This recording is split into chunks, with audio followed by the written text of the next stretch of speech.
Berarti ada bedanya dong yang brand yang make media sosial manajemen sama yang enggak?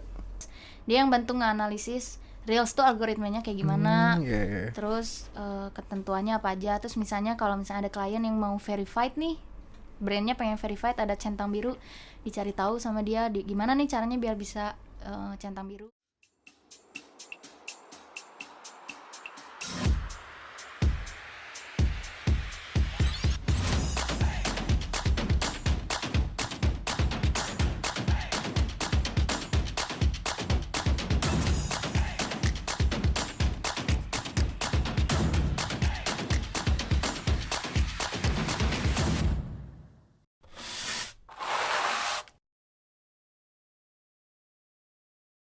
Selamat pagi, siang, dan sore buat teman-teman semuanya. Welcome to Podium, podcast edukasi milenium yang akan memberikan kalian edukasi-edukasi baru dan pandangan baru terhadap apapun yang terjadi di dunia ini. Yang hari ini kita akan bahas adalah berkaitan dengan sosial media. Dan kita juga udah kedatangan tamu yaitu Bayas. Silakan perkenalan diri dulu, Bayas. Hai, aku Ayas. Aku sebagai social media officer di salah satu marketing agensi di Bandung. Iya, social media officer.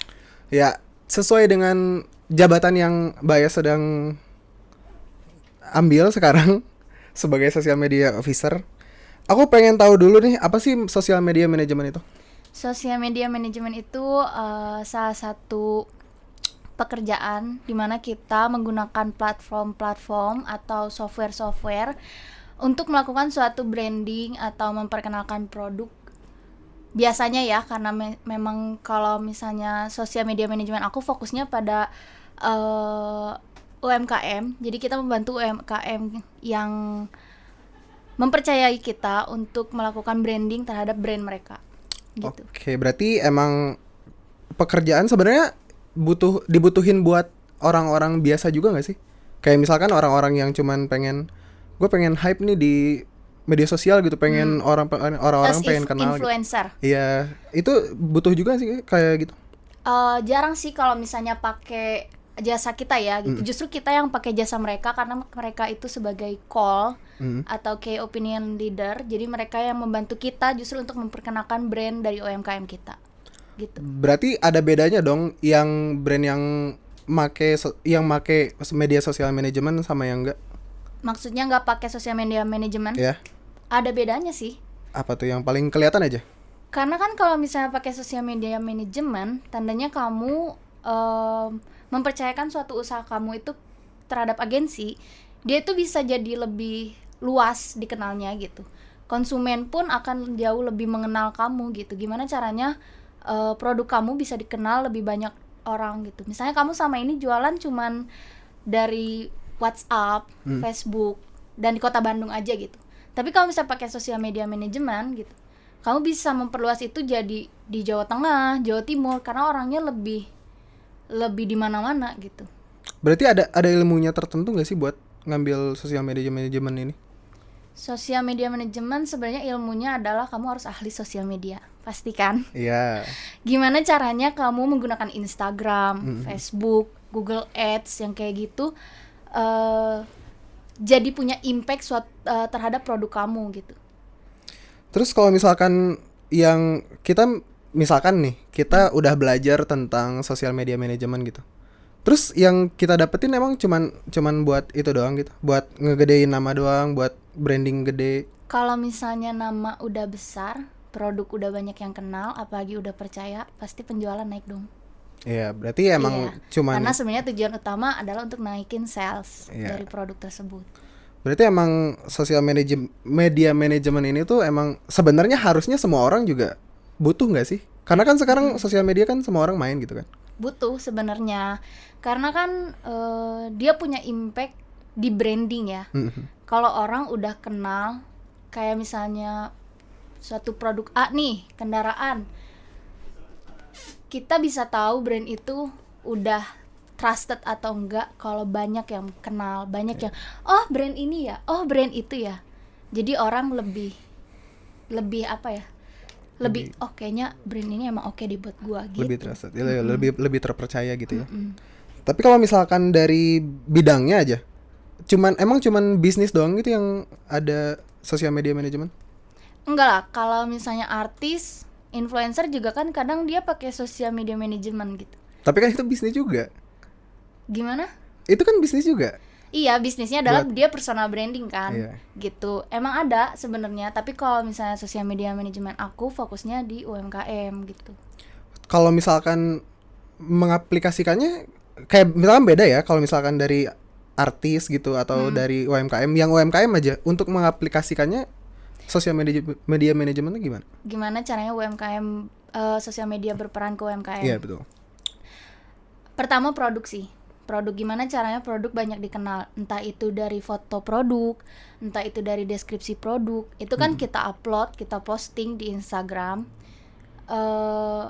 Di situ orang udah bisa kenal produknya. Oh, si brand ini produknya ini, deskripsinya seperti ini. Kedua, dari promosi. Kalau misalnya harga murah, otomatis orang-orang pengen beli itu kan. Iya, iya. Nah, itu dari promosi. Kalau promosi online bisa dari giveaway, bisa dari diskon, bisa dari campaign kayak misalnya MNC nih mau campaign terhadap suatu acara dia, suatu produk dia baru-baru ini kolaborasi sama Clothing Day. Bikinlah acaranya kita bantu untuk branding, lebih banyak orang yang kenal, yang tahu ada acara nih di MNC sama Clothing Day. Itu kita bantu di situnya. Berarti emang kayak event organizer-nya lah istilahnya gitu ya. Enggak juga sih, kalau event organizer kan kita fokusnya di acara mereka. Ini mah kita fokusnya gimana Kenapa? caranya apa yang mereka lakuin tuh orang-orang bisa tahu. Oh, ya ngasih lihat visionnya lah istilahnya ya. Ngegedein buat namanya. Terus kalau misalkan dari sosial media manajemen, impact yang paling gede dirasain untuk orang-orang yang yang make sosial media manager officer itu apa sih? Impactnya adalah kalau misalnya kita ngomong di Instagram, karena aku fokusnya di Instagram nih. Kalau misalnya kita bilang ini suatu postingan ini di produk Bapak nih dapat reach dan impressionnya tinggi, pelaku UMKM tuh belum tentu ngerti, karena ya anggaplah mereka itu gaptek gitu. Jadi kita lebih ngasih tahu impactnya adalah, Pak, produk Bapak sudah dikenal sejauh sampai mana? Pulau Jawa kah? Pulau Bali kah? Gitu. Dengan impact ini, Pak, Bapak bisa meningkatkan penjualan sampai ke sana. Gitu impactnya. Kita ngasih taunya. Berarti banyak ngecek di insight-nya itu nggak, ini pertanyaan yang paling gue bikin penasaran gitu ya. Kalau misalkan insight-nya itu kan kita ngeliat insight pasti ya. Terus si insight-nya itu kita ngelihatnya dari mana sih? Gimana sih cara ngelihat si ini tuh dari Jawa Tengah atau dari mana gitu? Emang ada Di ini? insight itu kan bisa kelihatan kamu user dari mana, Pulau Jawa atau Bali, Sumatera, itu bisa kelihatan karena kita pakai software gitu. Ada misalnya softwarenya Buffer, ada Creator Studio. Itu tuh software yang biasa dipakai sama SMM gitu. Berarti kalau misalkan yang udah mancanegara juga udah yang keluar ke negara lain gitu Bisa kelihatan. bisa kelihatan juga ya? Ada misalnya produk aku, dia itu sampai di US bisa jualnya worldwide karena kita tahu, oh ini ada nih penikmat produk Bapak nih sampai ke US gitu. Jadi aku justru bisa ngasih tahu, Pak, coba deh Bapak buka penjualannya sampai ke sini gitu, ke negara A, B, C gitu. Siapa tahu ada, dan emang ada gitu, bener. Oh, berarti emang pasarnya juga, berarti social media officer juga sebenarnya ngasih wadah juga buat pasarnya juga, ngasih pasar juga kan kalau misalnya kayak gitu ya. Berarti emang social media officer ini untuk UMKM emang istilahnya jadi poin penting lah ya. Kunci banget lah ya kalau misalkan. Membantu banget. Yang paling membantu banget. kan. Untuk pemasaran lah, apalagi istilahnya sekarang lagi pandemi gitu kan. Lagi pandemi, orang-orang gak bisa keluar, gak bisa buka toko, gak bisa ngapa-ngapain gitu Nah, kan. salah satu impact dari SMM ini kita bisa bukain marketplace karena kan mereka nggak tahu. iya. Biasanya kan mereka nggak tahu nih cara masukin barang di Shopee, Tokopedia yang gitu-gitu. Kita salah satu yang bantu mereka, yang provide mereka, Pak, produknya coba masukin ke sini gitu. Tapi kalau misalkan untuk masukin ke sananya gak perlu dari social media officernya kan? Itu Bisa mah emang jadi. harus dari perusahaannya yang benar-benar Tapi mau apa kalau misalnya mempercayakan ke kita, kita yang mendaftarkan, kita yang mengelolakan. Oh, berarti emang semuanya dipegang. Itu ini mah pertanyaan penasaran aja ya kali ya.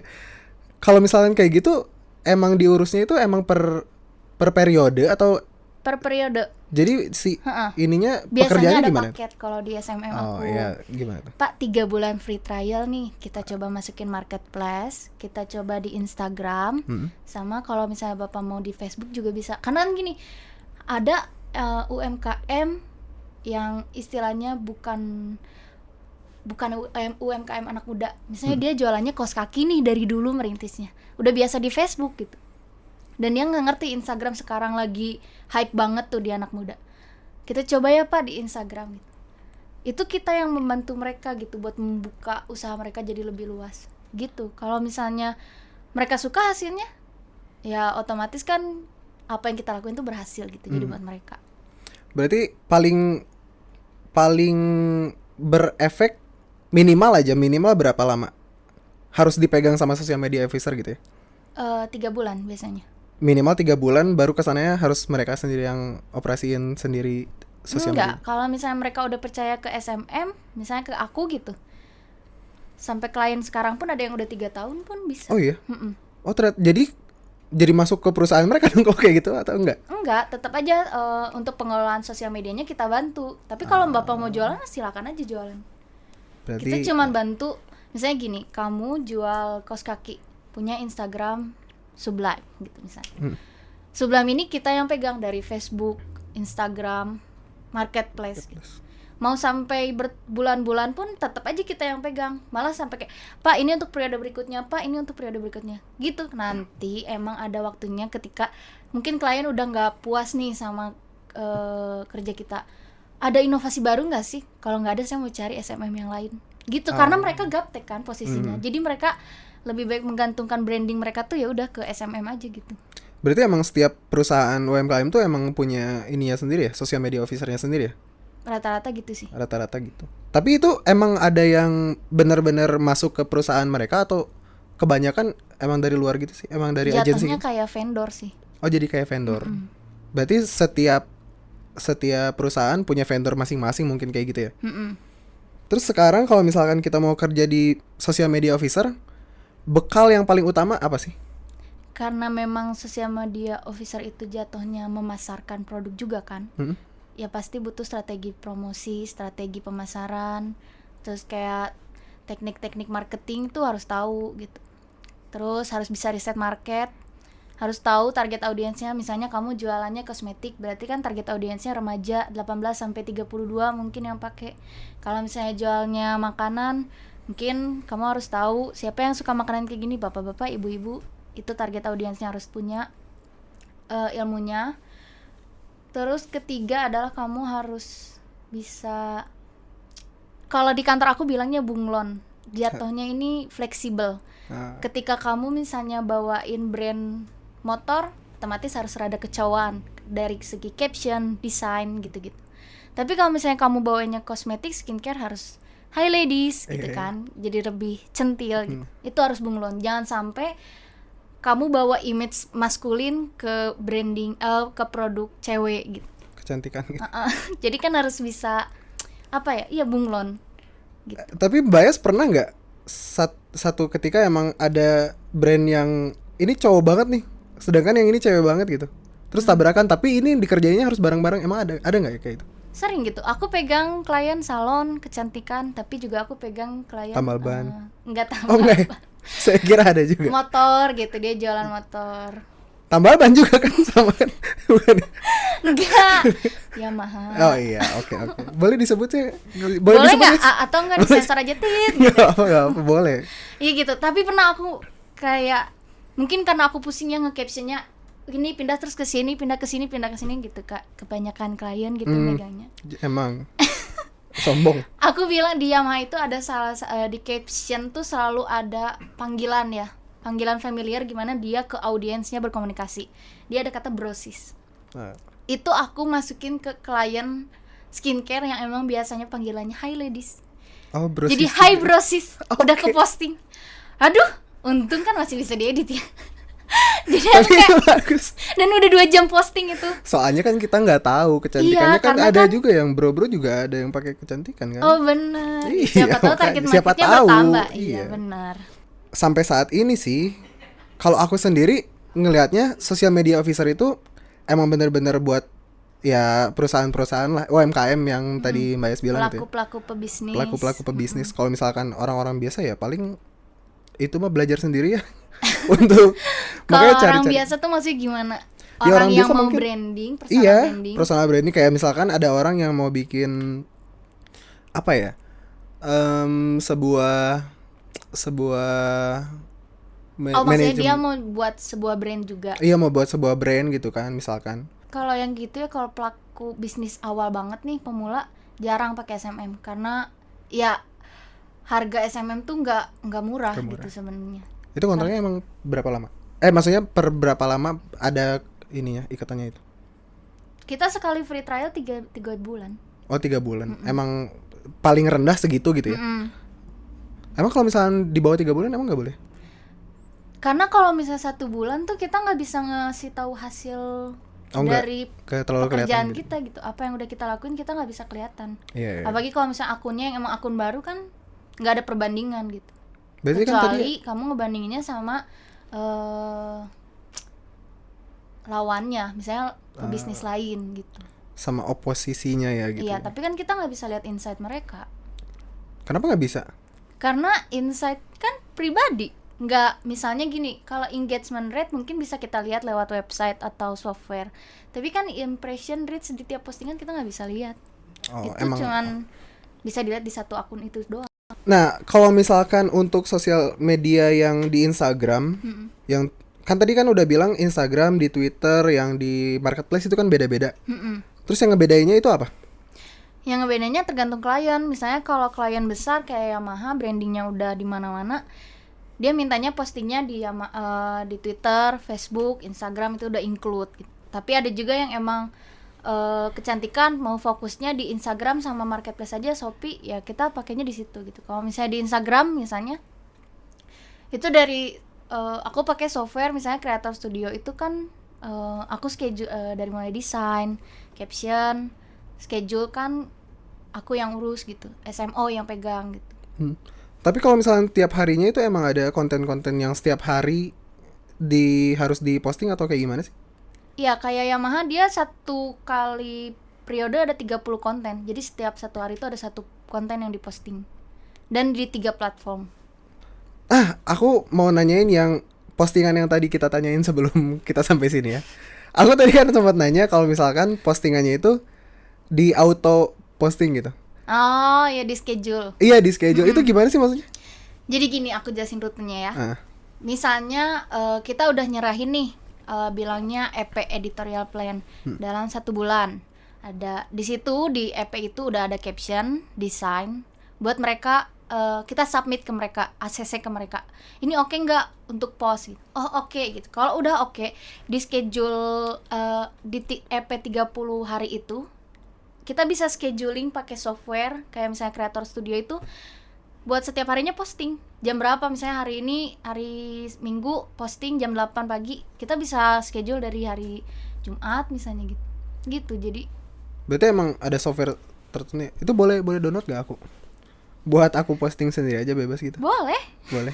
Enggak namanya? download kok itu. Buka aja creatorstudio.com kalau nggak Itu salah. emang buat semua orang. Iya, buat semua orang. Berbayar? Tapi nah ya itu ada yang berbayar, ada yang enggak. Kalau yang enggak mungkin toolsnya cuma 5 gitu. Schedule post, analitiknya mungkin cuma lihat insight beberapa gitu. Tapi kalau misalnya udah subscription kan toolsnya jadi lebih lengkap. Berarti emang toolsnya itu semuanya dilihatnya di software itu ya? Macam-macam, ada metricool, ada buffer, bisa beda-beda. Itu semua masuk ke marketplace juga masuk ke sana atau enggak? Enggak, kalau misalnya marketplace kita insightnya beda lagi. Marketplace Lihatnya di beda? marketplace itu juga. Karena kalau marketplace kan nggak lihat reach atau impression. Marketplace kan lihatnya penjualan Rating. berapa, produk. Sama rating juga gitu, kayak gitu. Kalau misalnya di Instagram, Twitter baru kita lihatnya engagement, impression, reach yang kayak gitu. Ini mau nanyain perusahaan yang paling gede yang udah pernah di sosial media officerin apa tuh? Sekarang aku lagi pegang Yamaha sama MNC. Susah nggak sih kalau kayak gitu? Kalau Yamaha susahnya, ini boleh nggak sih di Nggak, sensor aja kali ya? Lebih kayak berkeluh kesah gitu. Enggak, maksudnya bukan jangan di perusahaannya deh, maksudnya di selama jadi social media officer tuh apa sih yang buat susahnya jadi ini orang? banyak, ini mah baru, nggak apa-apa nggak disensor Nggak juga. apa-apa disensor ya. Boleh. Kalau misalnya jadi SMO tuh pasti yang capek adalah gimana, karena aku banyaknya megangnya UMKM nih, gimana caranya membuat pelaku bisnis UMKM itu ngerti sama sosial media, karena mereka kan rata-rata gaptek. Iya kayak yang tadi bilang. Dan kadang tuh pelaku bisnisnya adalah orang-orang tua. Orang tua itu kadang batu. Udah batu so tahu. Nah itu jadinya mereka udah tahu salah. Nggak tahu nih gimana caranya buat lihat exposure di Instagram dari produk mereka gitu. Exposure tuh maksudnya ketenaran ya dari produk itu. Gimana caranya kita ngasih tahu ke mereka, Pak, kalau misalnya produk Bapak ini kayaknya kurang menjual kalau misalnya strateginya kayak gini. Gimana kalau cobanya dengan strategi A gitu. Pakai campaign Pak, atau mungkin bikin aktivasi online kayak giveaway, quiz buat narik interest. Nggak mau, saya nggak mau ngeluarin uang lagi. Bisa kayak gitu. Terus kedua adalah gimana caranya buat mereka ngerti baca report. Biasanya itu yang tiap bulan PR banget adalah bikin report kan. Ngeliat ini hasil pekerjaan kita, impact ke brand mereka apa. Rata-rata UMKM tuh cuman pengennya gimana caranya kalau udah terkenal di Instagram, penjualan gue naik nih. Gitu. Mereka nggak ngerti kalau misalnya impression sama reach itu cuman jangkauan, belum tentu tapi jadi fix buyer mereka gitu. Itu sih yang bikin kesal kadang, karena kayak, tapi di cafe kayak kemarin aku pegang cafe di Bogor, gimana dia bilang saya pengen bikin paket bukber katanya, harus kejual 15 table. Loh kan penjualan bukan sama kita Pak, kalau kita bantunya branding. Kalau misalnya Bapak mau penjualan ya beda lagi, sales promotion mungkin caranya. Terus oke, ya udah kita coba dulu deh di ads aja sekalian. Kalau di ads tuh rata-rata emang interestnya lebih luas. Nah, suatu ketika adalah dia sampai komplain tiba-tiba di grup. Ads sudah berjalan nih 5 hari biasanya. Terus dia ngomong, ini kita 0 table, hari ini nggak ada yang beli ke cafe. Gimana dong ini kalian kerjanya? Digituin. Padahal kan ya kita gak tahu, kita aja nggak di Bogor, masa kita harus ngebayar orang buat tolong dong datang ke cafe A biar kelihatan ada yang beli. Kan enggak, itu bukan pekerjaan kita. Itu berarti sih. bukan yang salah bukan dari social media officernya ya? Enggak, karena kita nggak bisa menjangkau fix buyer, kita menjangkaunya orang lebih interest sama brand dia gitu. Buat bapak-bapak yang tadi dibilangin batu tuh, ini coba cari aja. Cari yang di Bogor tadi, bapak-bapak yang enggak, nanya. dia nggak tahu. Tapi emang itu kejadian nyata ya kayaknya. Iya dong, nyata dong. Oh, terus ada lagi kliennya kayak gini. Mungkin dia orang Padang. Dia itu distributornya Levi's Jeans. Dia kayaknya ngerti desain. Setiap tim desain aku ngasih submit desain ke dia, pasti direvisi. Saya nggak suka sama seleranya, tolong cari ide kreatif lain. Kayak gitu, digituin. Sampai 2 jam mau post tuh masih belum fix si desain yang mau dipakai. Padahal si tim desainer aku udah ngeluarin 15 desain buat satu produk jeans. Dan itu tuh yang emang bener-bener kita kalang kabut di kantor kayak, terus ini bapak tuh maunya kayak gimana? Dia bilang pengen retro, diikutin retro, nggak kayak gini retro yang saya tahu. Dia pengennya American katanya, dicobain American. Sampai jam 2 pagi tuh desainer aku ngerjain, nggak ada. Akhirnya ya udah saya desain sendiri aja.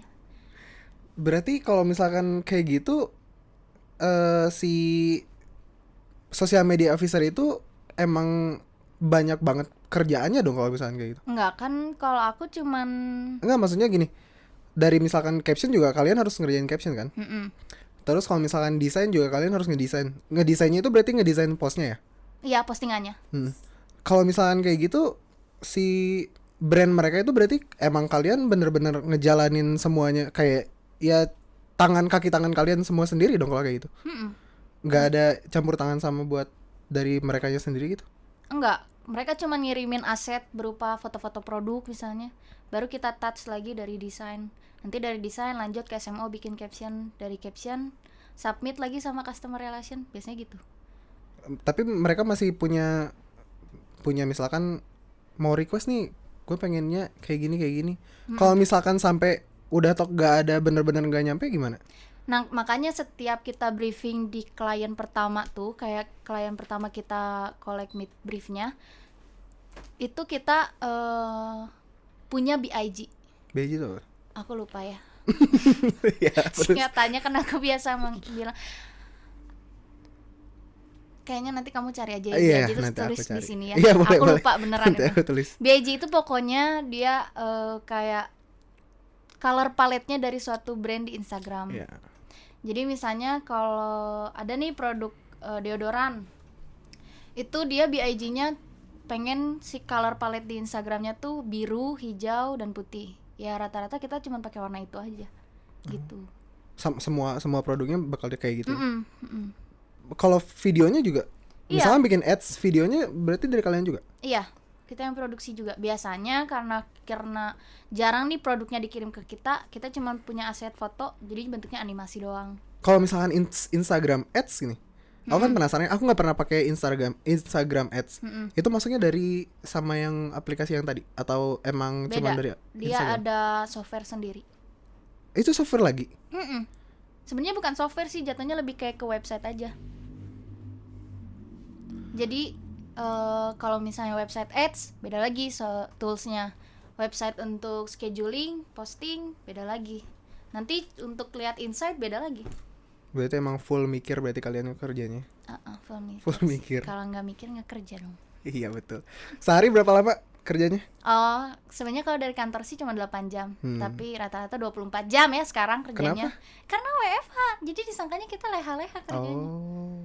Gitu. Enggak, maksudnya 8 jam tuh untuk apa aja tuh?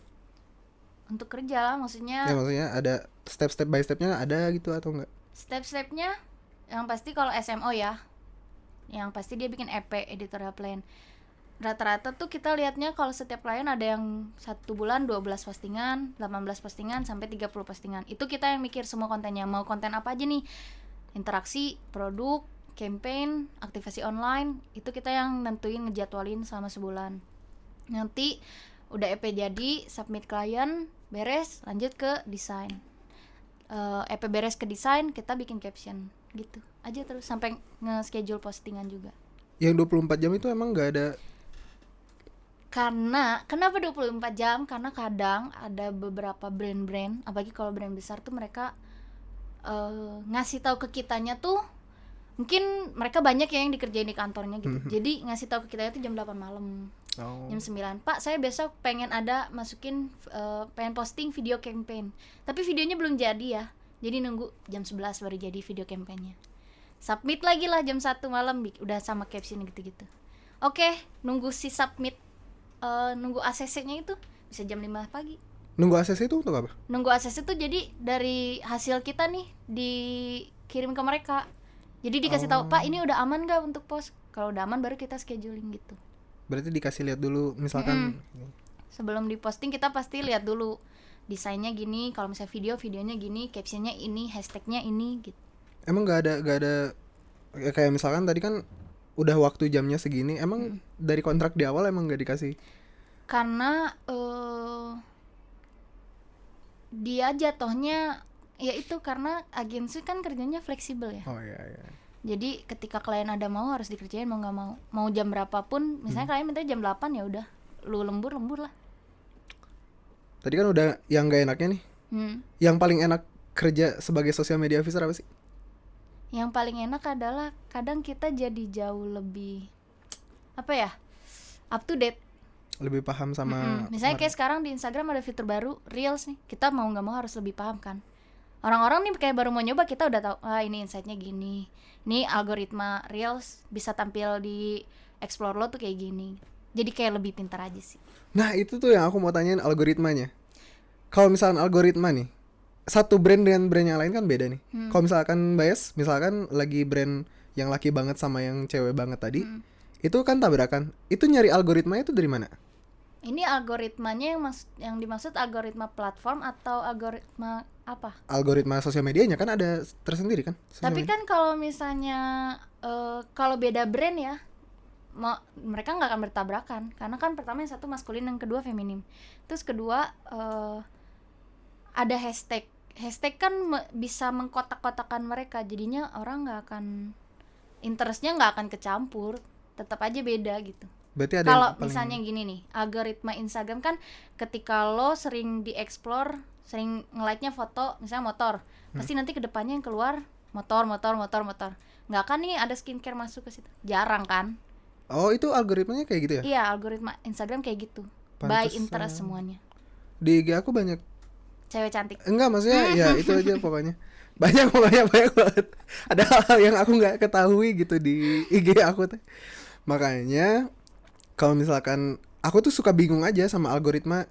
Kenapa algoritma itu bisa apa namanya mempengaruhi gitu. Kayak misalkan kita mau ngetik gini. Kita mau ngetik apa terus tiba-tiba udah keluar, itu tuh algoritma bukan sih? Itu maksudnya di Google ya? Iya. Itu lebih kayak ke key opinion, lebih nyambungnya ke SEO. Apa tuh maksudnya?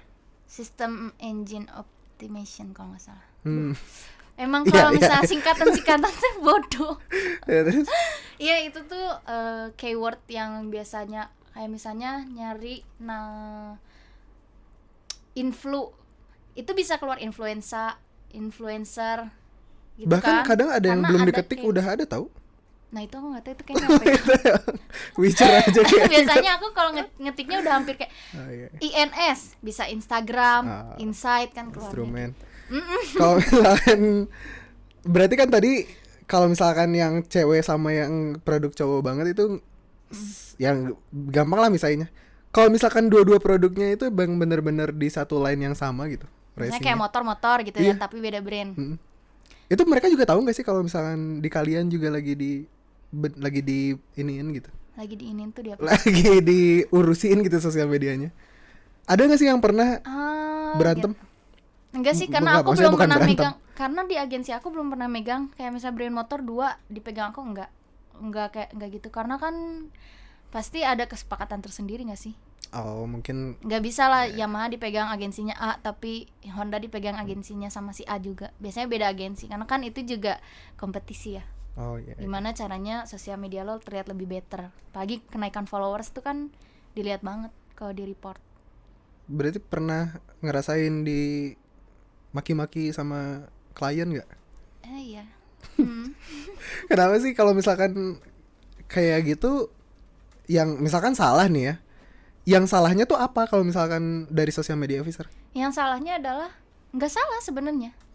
Cuman klien tuh belum tentu ngerti apa yang kita lakuin. Ya itu yang aku bilang tadi. Kadang sosial media manajemen itu nggak selalu memberikan penjualan, tapi memberikannya adalah image brand terhadap si audiens gitu. Itu kadang klien nggak ngerti. Klien mikirnya ketika gua nge-hire lo sebagai yang megang sosial media, lo harus bisa naikin penjualan gua gitu. Itu. Ya berarti emang kebanyakan kliennya orang-orang tua atau kayak gimana? UMKM ya, UMKM banyaknya orang tua. Tapi ada juga nih yang lagi sekarang dipegang anak muda, asik banget tau. Oh iya. Dia disinfektan sama yang salon klinik kecantikan ini juga. Jadi ya udah aku submit nih. Selamat siang Mbak, ini desain dan caption untuk postingan berikutnya di tanggal segini. Oh iya oke. Boleh aman tuh up. Kalau misalnya ada revisi, saya nggak suka yang ini desainnya. Boleh diganti nggak backgroundnya? Biasa aja gitu, santai ngobrolnya. Tapi kalau nggak bisa nggak apa-apa, take out aja. Jadi masukinnya cuma slide 1 gitu. Kalau yang emang sesama anak muda ya biasanya lebih gampang. Lebih paham aja kali ya. Karena kan pemikiran anak muda zaman sekarang kan sama orang tua kadang suka bertabrakan gitu. Makanya kalau misalkan ada nggak sih di agensinya yang emang sebagai social media officer tapi usianya seperti ya udah tua gitu? Di kantor aku cuma bertujuh, paling tua umur 27, 29, ya segituan. Tapi sama semuanya kerjanya kayak gitu? Enggak lah, ada social media officer, social media spesialis, dia yang ngebantu. Kalau misalnya kayak sekarang Instagram ada Reels, dia yang bantu nganalisis Reels tuh algoritmanya kayak gimana, terus ketentuannya apa aja. Terus misalnya kalau misalnya ada klien yang mau verified nih, brandnya pengen verified ada centang biru, dicari tahu sama dia gimana nih caranya biar bisa centang biru gitu. Ada juga project manager yang ngelihat semua project klien berjalan atau enggak gitu. Itu boleh di ini nggak sih, boleh dikasih tahu nggak sih gimana cara biar centang biru? Nggak boleh? Boleh nggak ya? Nggak tahu sih. Boleh sih, bentar ya, harus lihat gimana, boleh nggak? Ya sosok aja. Kenapa emang kamu pengen centang biru? Nggak, penasaran aja, siapa tahu banyak orang-orang mau yang nonton mau centang biru. Kayak harus nyari gitu, sabar ya. Emang ada di Google atau di apa? Enggak, ini SMS aku habis laporan soalnya. Oh, kerjaan dong itu. Boleh gak sih? Boleh nggak? Terserah. Gak tahu sih, boleh apa enggaknya ya. Itu Nih, kan perusahaan Anda sendiri. Syarat verified Instagram. Ya nggak apa-apa kan, nanti nama aku disensor kan? Enggak lah. Nggak apa-apa lah. Ini bisa dicari kok di Google, bener. Oh iya. Ada brandnya unik, pernah diliput berita lebih dari 3 kali, gampang di googling. Biasanya kalau gampang di googling itu berurusannya sama SEO yang aku bilang tadi. Oh iya. Yang itu Yang search nggak tahu kan, lupa. engine optimization. Nah, iya. Nah kan akhirnya. Terus harus influential, kategorinya harus pas gitu. Nggak ngerti aku juga. Followers banyak apa enggak itu ngaruh nggak? Ngaruh sih, karena kemarin aku nyobain si klien ini, dia followersnya baru 6.000, nggak bisa verified. Kayaknya mungkin harus ada minimalnya. Minimal requirement-nya. Oke nih kalau gitu, terima kasih banyak ya Mbak Ayas buat waktunya dan edukasi yang sudah dikasih. Terima kasih juga buat kalian yang sudah nonton. See you in the next video dan bye-bye. Bye.